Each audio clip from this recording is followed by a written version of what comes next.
ಬಸವಾದಿ ಶಿವಶರಣರನ್ನು ಪೂಜ್ಯ ಶ್ರೀ ಶಿವಕುಮಾರ ಶಿವಾಚಾರ್ಯ ಮಹಾಸ್ವಾಮೀಜಿಯವರನ್ನು ಹೃನ್ಮಂದಿರದಲ್ಲಿ ಸ್ಮರಿಸಿ ಪೂಜ್ಯ ಡಾಕ್ಟರ್ ಜಗದ್ಗುರು ಅವರ ಪಾದಕಮಲಗಳಿಗೆ ಪ್ರಣಾಮಗಳನ್ನು ಸಲ್ಲಿಸಿ ಕೆಲವು ಆಲೋಚನೆಗಳನ್ನು ನಿಮ್ಮ ಜೊತೆಗೆ ಹಂಚಿಕೊಳ್ಳಿಕ್ಕೆ ಇಷ್ಟಪಡ್ತೀವಿ. ನಡೆ ಶುಚಿ, ನುಡಿ ಶುಚಿ, ತನು ಶುಚಿ, ಮನಶುಚಿ, ಭಾವಶುಚಿ ಇಂತಿ ಪಂಚತೀರ್ಥಗಳನ್ನೊಳಕೊಂಡು ಮರ್ತ್ಯದಲ್ಲಿ ನಿಂದ ನಿಮ್ಮ ಶರಣರ ತೋರಿ ಎನ್ನ ನುಳುಹಿಕೊಳ್ಳ ಚನ್ನಮಲ್ಲಿಕಾರ್ಜುನ. ಭಾರತ ಹಲವು ಜಾತಿ, ಭಾಷೆ, ವೇಷ, ಭೂಷಣ, ಧರ್ಮಗಳಿರುವ ವೈವಿಧ್ಯಮಯ ದೇಶ. ವೈವಿಧ್ಯತೆಯಲ್ಲೇ ಏಕತೆ ಸಾಧಿಸಿ ಮಾನವೀಯ ನೆಲೆಗಟ್ಟಿನಲ್ಲಿ ಸರ್ವರು ಒಂದರಾಗಿ ಸಾಮರಸ್ಯ ಕಾಯ್ದುಕೊಳ್ಳುವುದು, ಎಲ್ಲ ಧರ್ಮಗಳನ್ನು ಗೌರವಿಸುವುದು ಸರ್ವಧರ್ಮ ಸಮನ್ವಯಕ್ಕೆ ಸೋಪಾನ. ಸರ್ವಧರ್ಮ ಸಮನ್ವಯ ಎಂದರೆ ವೈವಿಧ್ಯತೆಯನ್ನು ಗೌರವಿಸುತ್ತಾ ವಿಶ್ವ ಪ್ರೇಮ ಭಾವನೆಯನ್ನು ಗಟ್ಟಿಗೊಳಿಸಿಕೊಳ್ಳುವುದು. ಭಾರತ ವಿಶ್ವಕ್ಕೆ ನೀಡಿದ ಬಹುದೊಡ್ಡ ಸಂದೇಶ ಎಂದರೆ ಸಹಿಷ್ಣುತೆ. ನದಿಗಳು ಬೇರೆ ಬೇರೆಯಾಗಿದ್ದರೂ ಅವು ಕೊನೆಗೆ ಸೇರುವುದು ಸಾಗರವನ್ನೇ. ಅದೇ ರೀತಿ ಧರ್ಮಗಳು ಬೇರೆ ಬೇರೆಯಾಗಿದ್ದರೂ ಅವುಗಳ ಗುರಿ ಸಕಲ ಜೀವಾತ್ಮರ ಒಳಿತನ್ನು ಬಯಸುವುದು.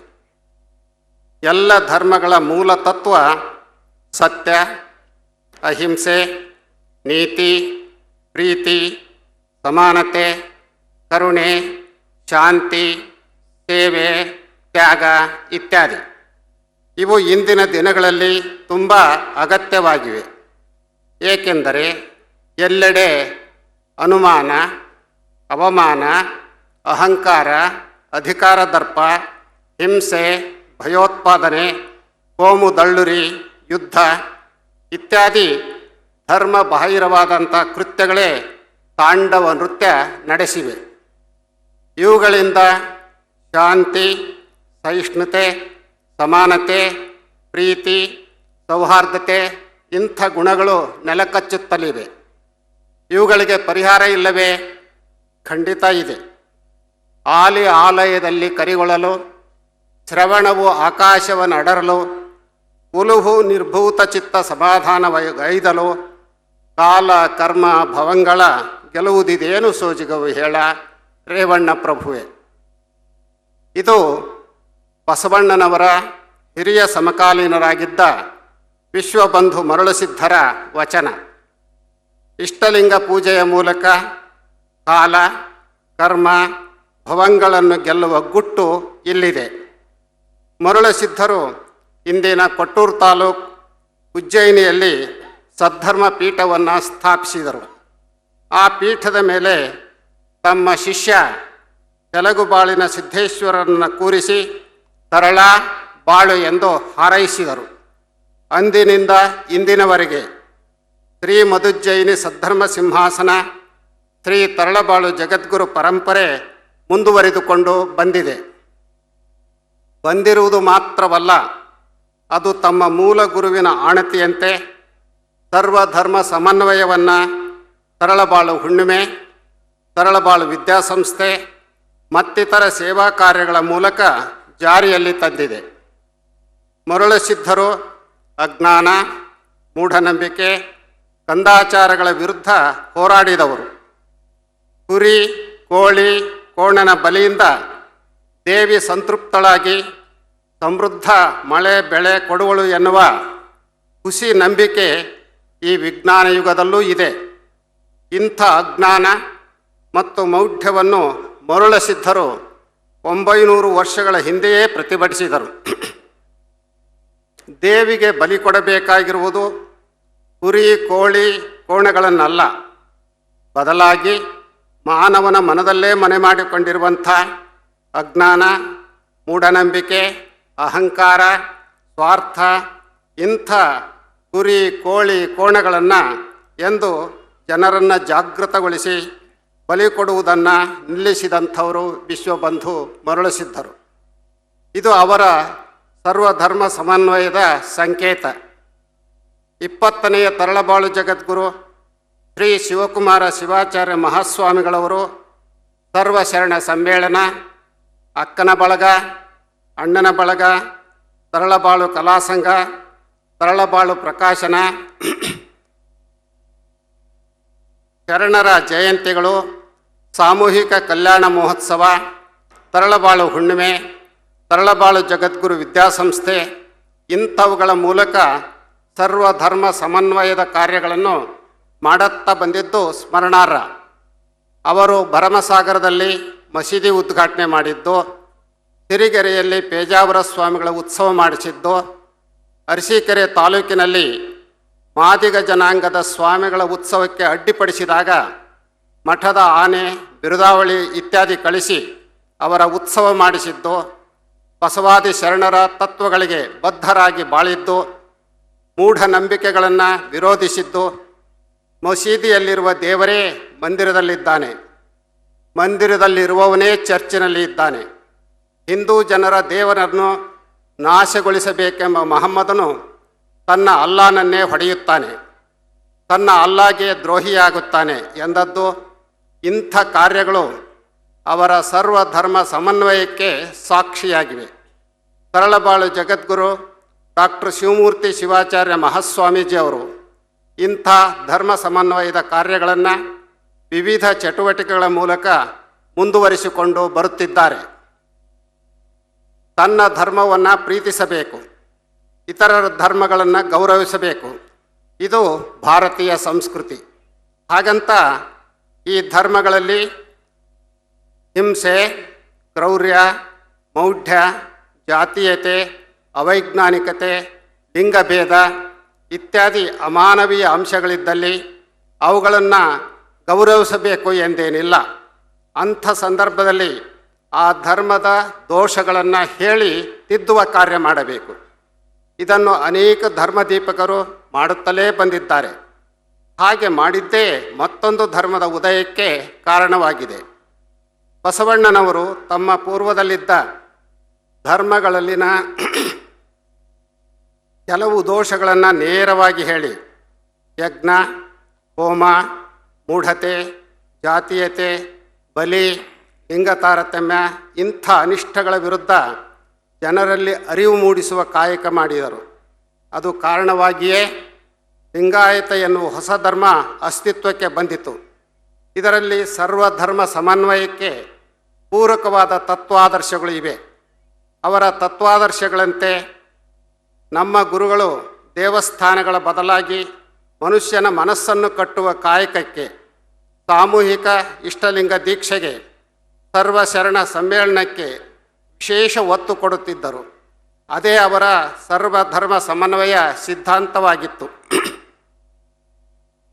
ದಯವಿಲ್ಲದ ಧರ್ಮ ಅದೇ ಉದಯ, ದಯವೇ ಬೇಕು ಸರ್ವ ಪ್ರಾಣಿಗಳೆಲ್ಲರಲ್ಲಿ, ದಯವೇ ಧರ್ಮದ ಮೂಲವಯ್ಯ, ಕೂಡಲ ಸಂಗಯ್ಯ ಅಂತೊಲ್ಲದೊಲ್ಲನಯ್ಯ.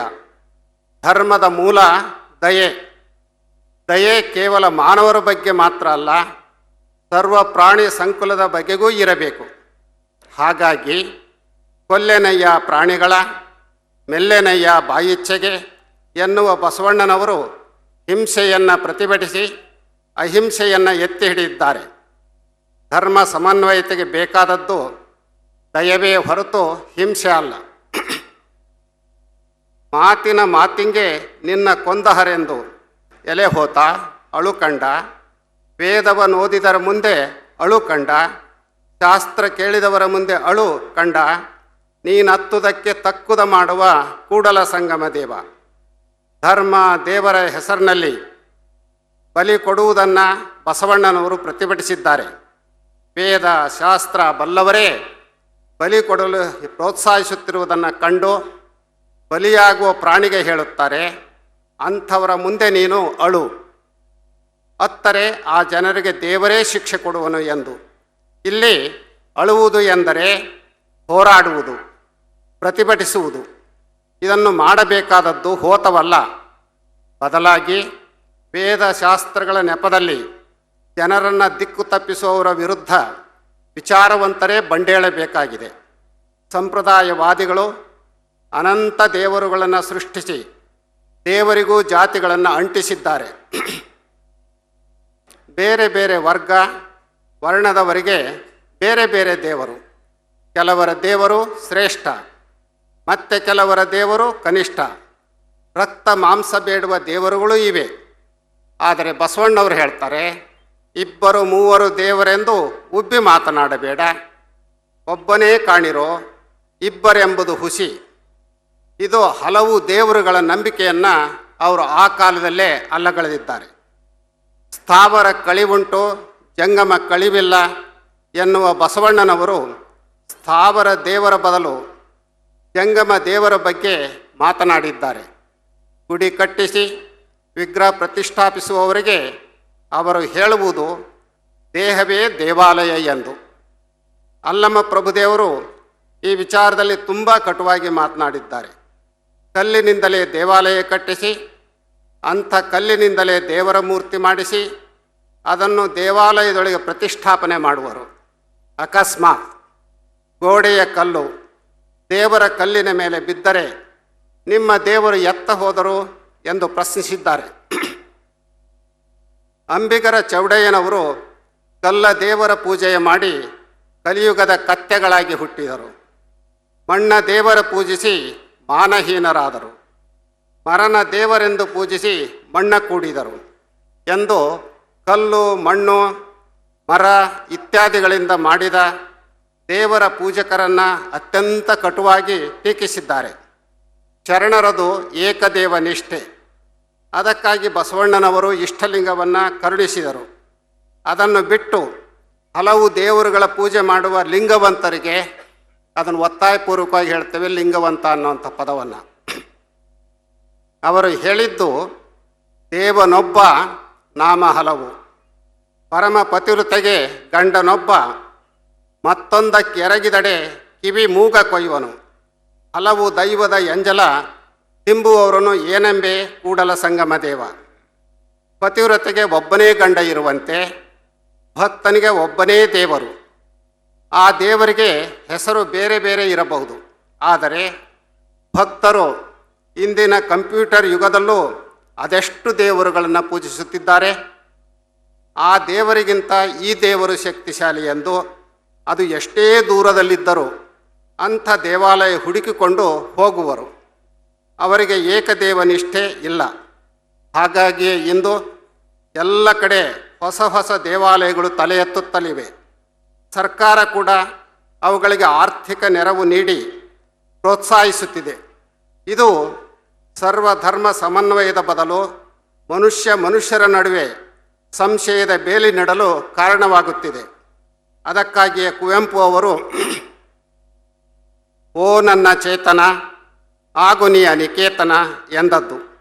ಅವರು 100 ದೇವರನ್ನೆಲ್ಲ ನೂಕಾಚೆ ದೂರ, ಶತಮಾನಗಳು ಬರಿಯ ಜಡಸಿಲೆಯೇ ಪೂಜಿಸಾಯಿತು, ಹಾವುಗಳಿಗೆ ಹಾಲೆರೆದು ಪೋಷಿಷ್ಯ ಆಯಿತು, ಸತ್ತ ಕಲ್ಲುಗಳ ಮುಂದೆ ಹತ್ತು ಕರೆದುದು ಸಾಕು ಎಂದು ಹೇಳಿದ್ದನ್ನು ಜನರು ಗಮನಿಸದೆ ನೂರಾರು ದೇವರುಗಳ ಗುಡಿಗೆ ಸುತ್ತಿದ್ದು. ವಿಶ್ವ ಮಾನವ ಸಂದೇಶದಲ್ಲಿ ಮನುಜ ಮತ, ವಿಶ್ವಪಥ, ಸರ್ವೋದಯ, ಸಮನ್ವಯ, ಪೂರ್ಣ ದೃಷ್ಟಿ ಎಂದು ಕುವೆಂಪು ಅವರು ಹೇಳಿದ್ದು ಧರ್ಮಾಂಧರ ತಲೆಗೆ ಹೋಗುವುದೇ ಇಲ್ಲ. ಮತ್ತು ಅವರು 100 ದೇವರುಗಳನ್ನು ತಮ್ಮ ಮನಸ್ಸು ಮನೆಯೊಳಗೆ ಬರಮಾಡಿಕೊಳ್ಳುತ್ತಿದ್ದಾರೆ. ಅದನ್ನು ಕಂಡೇ ಡಾಕ್ಟರ್ GS ಶಿವರುದ್ರಪ್ಪನವರು ಎಲ್ಲೋ ಹುಡುಕಿದೆ ಇಲ್ಲದ ದೇವರ ಕಲ್ಲು ಮಣ್ಣುಗಳ ಗುಡಿಯೊಳಗೆ, ಇಲ್ಲೇ ಇರುವ ಪ್ರೀತಿ ಸ್ನೇಹಗಳ ಗುರುತಿಸದಾದೇನು ನಮ್ಮೊಳಗೆ ಎಂದಿದ್ದಾರೆ. ಭೂಮಿ, ಸೂರ್ಯ, ಗಾಳಿ, ಮಳೆ, ಬೆಂಕಿ ಇವುಗಳಲ್ಲಿ ಭೇದ ಇಲ್ಲ. ಪ್ರಕೃತಿ ಮಾತೆ ಸಮತೋಲನ ಕಾಪಾಡಿಕೊಂಡಿದೆ.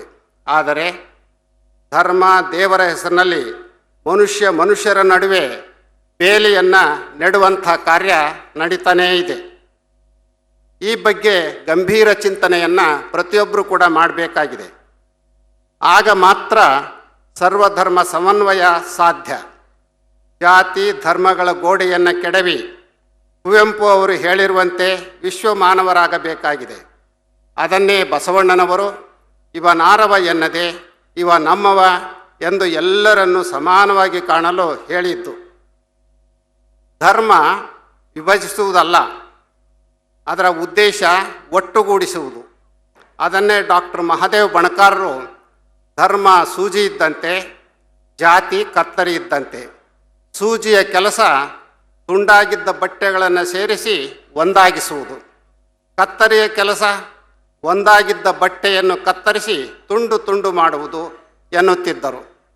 ಧರ್ಮ ಯಾವುದೇ ಇದ್ದರೂ ಅದು ಸೂಜಿಯ ಕೆಲಸ ಮಾಡಿದಾಗ ಮಾತ್ರ ಸರ್ವಧರ್ಮ ಸಮನ್ವಯ ಸಾಧ್ಯ. ಧರ್ಮ ಸಾರ್ವಜನಿಕರಲ್ಲಿ ಪರಸ್ಪರ ಪ್ರೀತಿ, ಸಹಿಷ್ಣುತೆ, ಸತ್ಯ, ನೀತಿ, ಪ್ರಾಮಾಣಿಕತೆ ಇಂಥ ಮೌಲ್ಯಗಳನ್ನು ಬಿತ್ತಬೇಕು. ಪ್ರತಿಯೊಬ್ಬರೂ ಮೊದಲು ಭಾರತೀಯರು ಎನ್ನುವ ದೇಶಪ್ರೇಮವಿರಬೇಕು. ಅನಂತರ ಅವರವರ ಧರ್ಮದ ಪ್ರೇಮವಿದ್ದರೆ ತಪ್ಪೇನಲ್ಲ. ಆಯಾ ಧರ್ಮದ ಅನುಯಾಯಿಗಳು ಮತಾಂಧರಾಗದೆ ಮಾನವರ ನಡುವೆ ಬಾಂಧವ್ಯದ ಸೇತುವೆ ಕಟ್ಟುವ ಕಾರ್ಯ ಮಾಡಿದಾಗ ಮಾತ್ರ ಸಮನ್ವಯ ಸಾಧ್ಯ. ಭಾರತ ಸರ್ವಜನಾಂಗದ ಶಾಂತಿಯ ತೋಟ. ಆ ತೋಟದಲ್ಲಿ ವಿವಿಧ ವರ್ಣದ ಹೂಗಳಿರುವ ಹಾಗೆ ಭಾರತದಲ್ಲಿ ಹಲವು ಧರ್ಮಗಳಿದ್ದರೂ ಅವುಗಳ ನಡುವೆ ಮಧುರ ಬಾಂಧವ್ಯದ ಮೂಲಕ ಸಮನ್ವಯ ಸಾಧಿಸಬೇಕಾಗಿದೆ. ಧರ್ಮ ಮಾನವರನ್ನು ದೇವರನ್ನಾಗಿ ಮಾಡಬೇಕೇ ಹೊರತು ದಾನವರನ್ನಲ್ಲ. ಆದರೆ ತಮ್ಮ ಧರ್ಮವನ್ನು ಸರಿಯಾಗಿ ಅರ್ಥ ಮಾಡಿಕೊಳ್ಳದ ಧರ್ಮಾಂಧರಿಂದಾಗಿ ಏನೆಲ್ಲ ಅನಾಹುತಗಳು ಇವತ್ತು ಘಟಿಸ್ತಾನೇ ಇವೆ. ಇಂಥವರನ್ನು ಕಂಡೇ ರಾಷ್ಟ್ರಕವಿ ಕುವೆಂಪು ಅವರು ಹೇಳಿದ್ದು, ಗುಡಿ, ಚರ್ಚ್, ಮಸೀದಿಗಳ ಬಿಟ್ಟು ಹೊರಬನ್ನಿ, ಬಡತನವ ಬುಡಮುಟ್ಟ ಕೀಳ ಬನ್ನಿ, ಮೌಢ್ಯತೆಯ ಮಾರಿಯನು ಹೊರದೂಡಲೈತನ್ನಿ, ವಿಜ್ಞಾನ ದೀವಿಗೆಯ ಹಿಡಿಯ ಬನ್ನಿ, ಓ ಬನ್ನಿ ಸೋದರರೇ ಬೇಗ ಬನ್ನಿ, ಕಿಲುಕದಿರಿ ಮತವೆಂಬ ಮೋಹದ ಅಜ್ಞಾನಕ್ಕೆ, ಮತಿಯಿಂದ ದುಡೀರೈ ಲೋಕಹಿತಕ್ಕೆ, ಆ ಮತದ ಈ ಮತದ ಹಳೆ ಮತದ ಸಹವಾಸ ಸಾಕಿನ್ನು, ಸೇರಿರೈ ಮನುಜ ಮತಕ್ಕೆ, ಓ ಬನ್ನಿ ಸಹೋದರರೇ ವಿಶ್ವಪಥಕ್ಕೆ ಎಂದು ಕರೆ ಕೊಟ್ಟಿದ್ದಾರೆ. ಲಿಂಗಾಯತ ಧರ್ಮದಲ್ಲಿ ಏಕದೇವ ನಿಷ್ಠೆ, ಕಾಯಕ ಮತ್ತು ದಾಸೋಹ ತತ್ವಗಳಿಗೆ ಒತ್ತು ಕೊಡಲಾಗಿದೆ. ಬಸವಣ್ಣನವರು ಕಾಯ ಮತ್ತು ಕಾಯಕ ಇವುಗಳ ಶುದ್ಧಿಗೆ ವಿಶೇಷ ಮಹತ್ವವನ್ನು ನೀಡಿದ್ದಾರೆ. ಕಾಯ ಎಂದರೆ ಈ ದೇಹ. ಮನುಷ್ಯ ತನ್ನ ದೇಹದ ಪಾವಿತ್ರ್ಯತೆ ಕಾಪಾಡಿಕೊಳ್ಳುವುದು ಬಹುಮುಖ್ಯ. ಅದು ತಿಪ್ಪೆಗುಂಡಿ ಅಥವಾ ಚರಂಡಿ ಆಗಬಾರದು. ಹಾಗಾಗಬಾರ್ದು ಅಂದರೆ ಮನುಷ್ಯ ದುಶ್ಚಟಗಳಿಂದ ಮುಕ್ತನಾಗಬೇಕು. ಮದ್ಯಪಾನದಂಥ ದುಶ್ಚಟವೇ ಮನುಕುಲದ ಆರೋಗ್ಯ, ಸಂಪತ್ತು, ಸಂಸ್ಕೃತಿಯನ್ನು ನಾಶ ಮಾಡುತ್ತದೆ ಎಂದು ಅದನ್ನು ನಿಷೇಧಿಸುವಂತೆ ಡಾಕ್ಟರ್ ಜಗದ್ಗುರುಳವರು ಹಿಂದೆ ಬಹುದೊಡ್ಡ ಹೋರಾಟವನ್ನೇ ಮಾಡಿದ್ದರು. ಆದರೆ ಯಾವ ಸರ್ಕಾರಗಳು ಈ ಬಗ್ಗೆ ಗಮನಹರಿಸದೆ ಮತ್ತಷ್ಟು ಮದ್ಯದಂಗಡಿಗಳಿಗೆ ಅನುಮತಿ ನೀಡುತ್ತಿರುವುದು ಏನನ್ನು ಸೂಚಿಸುತ್ತಿದೆ? ಇದು ಸಹ ಸರ್ವಧರ್ಮ ಸಮನ್ವಯಕ್ಕೆ ಬಹುದೊಡ್ಡ ಪೆಟ್ಟು ಕೊಡುತ್ತಿದೆ. ಆಗ ಕಾಯವೇ ಕೈಲಾಸವಾಗಲು ಹೇಗೆ ಸಾಧ್ಯ? ಕೈಲಾಸ ಎಂದರೆ ಆನಂದ. ಅದಕ್ಕೆ ಬೇಕಾದುದು ನಡೆನುಡಿ ಸಿದ್ಧಾಂತ, ಆದರ್ಶ ಬದುಕು. ಅದನ್ನೇ ಮತ್ತೊಂದು ಅರ್ಥದಲ್ಲಿ ಕಾಯಕವೇ ಕೈಲಾಸ ಎಂದು ಶರಣರು ಹೇಳಿದ್ದಾರೆ. ಹೀಗೆ ಮನುಷ್ಯ ಕಾಯ ಮತ್ತು ಕಾಯಕ ಶುದ್ಧಿಗೆ ಒತ್ತು ಕೊಟ್ಟರೆ ಸರ್ವಧರ್ಮ ಸಮನ್ವಯ ತನ್ನಿಂದ ತಾನೇ ಸಾಧಿತವಾಗುತ್ತೆ. ಇವತ್ತು ವೈಜ್ಞಾನಿಕವಾಗಿ ಅದ್ಭುತ ಪ್ರಗತಿಯಾಗಿದೆ. ವಿಜ್ಞಾನಕ್ಕೆ ತಳಹದಿಯಾಗಿರಬೇಕಾದದ್ದು ಮಾನವೀಯ ಧರ್ಮ. ಮಾನವೀಯತೆ ಇಲ್ಲದ ವಿಜ್ಞಾನ ಕುರುಡನಂತಾಗಿ ವಿನಾಶಕ್ಕೆ ಪ್ರೇರಕವಾಗುವುದು. ಅಂತೆಯೇ ವೈಜ್ಞಾನಿಕ ತಳಹದಿ ಇಲ್ಲದ ಧರ್ಮ ಕುಂಟನಂತಾಗಿ ಮೌಢ್ಯಗಳಿಗೆ ಹೆದ್ದಾರಿಯಾಗುವುದು. ತನ್ನ ಧರ್ಮವೇ ಶ್ರೇಷ್ಠ ಎನ್ನುವುದಕ್ಕಿಂತ ತಾನು ಶ್ರೇಷ್ಠ ಗುಣಗಳ ಮನುಷ್ಯನಾಗುವುದು ಬಹಳ ಮುಖ್ಯ. ಧರ್ಮ ಎಂದರೆ ಗುಡಿ, ಚರ್ಚು, ಮಸೀದಿ, ಪೂಜೆ, ಅಡ್ಡ ಉದ್ದ ನಾಮ ಇತ್ಯಾದಿಗಳಲ್ಲ. ಬದಲಾಗಿ ಆದರ್ಶ ಬದುಕನ್ನು ನಡೆಸುವುದು ಮತ್ತು ಇತರರಿಗೆ ಅದೇ ಅವಕಾಶವನ್ನು ಕಲ್ಪಿಸುವುದು. ಕಾಯಕವೇ ಕೈಲಾಸ ಎನ್ನುವ ತತ್ವ ಅನುಭವ ಮಂಟಪದ ಧ್ಯೇಯವಾಕ್ಯವಾಗಿತ್ತು. ಕಾಯಕ ಮಾಡಲು ಆರೋಗ್ಯ ಚೆನ್ನಾಗಿರಬೇಕು.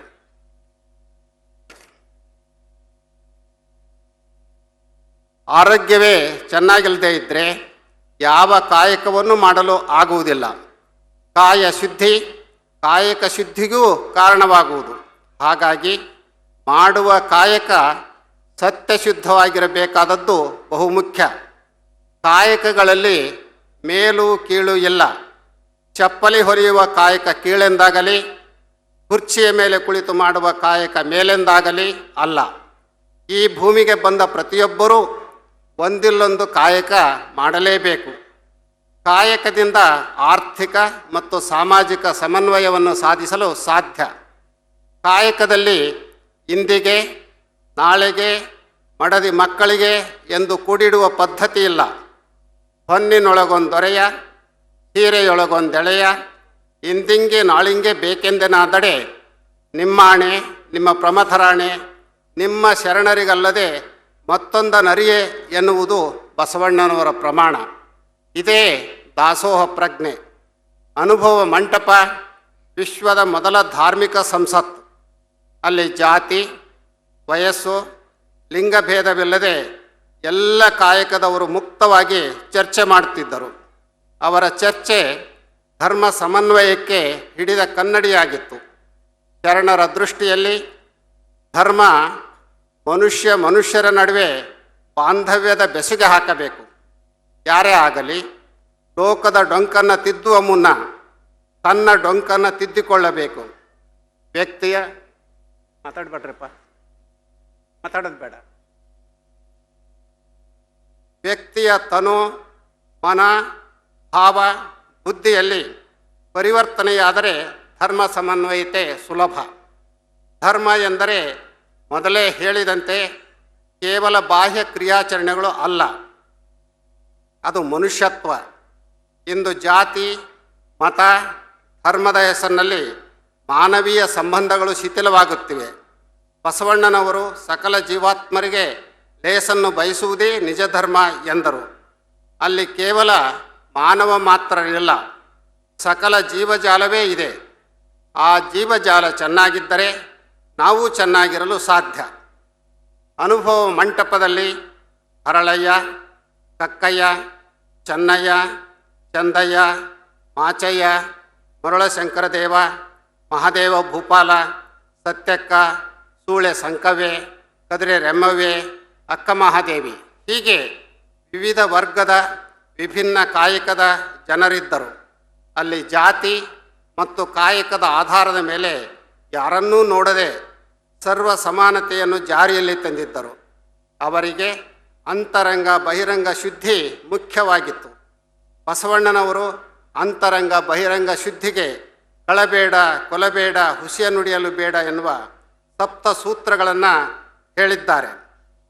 ಆ ಸಪ್ತ ಶೀಲಗಳಂತೆ ನಡೆದರೆ ಸರ್ವಧರ್ಮದ ಸಮನ್ವಯ ಸಹಜವಾಗಿಯೇ ಜಾರಿಯಲ್ಲಿ ಬರುತ್ತೆ. ಇವತ್ತು ತಂತ್ರಜ್ಞಾನ ವಿಶ್ವವನ್ನೇ ಒಂದು ಹಳ್ಳಿಯನ್ನಾಗಿ ರೂಪಿಸಿದೆ.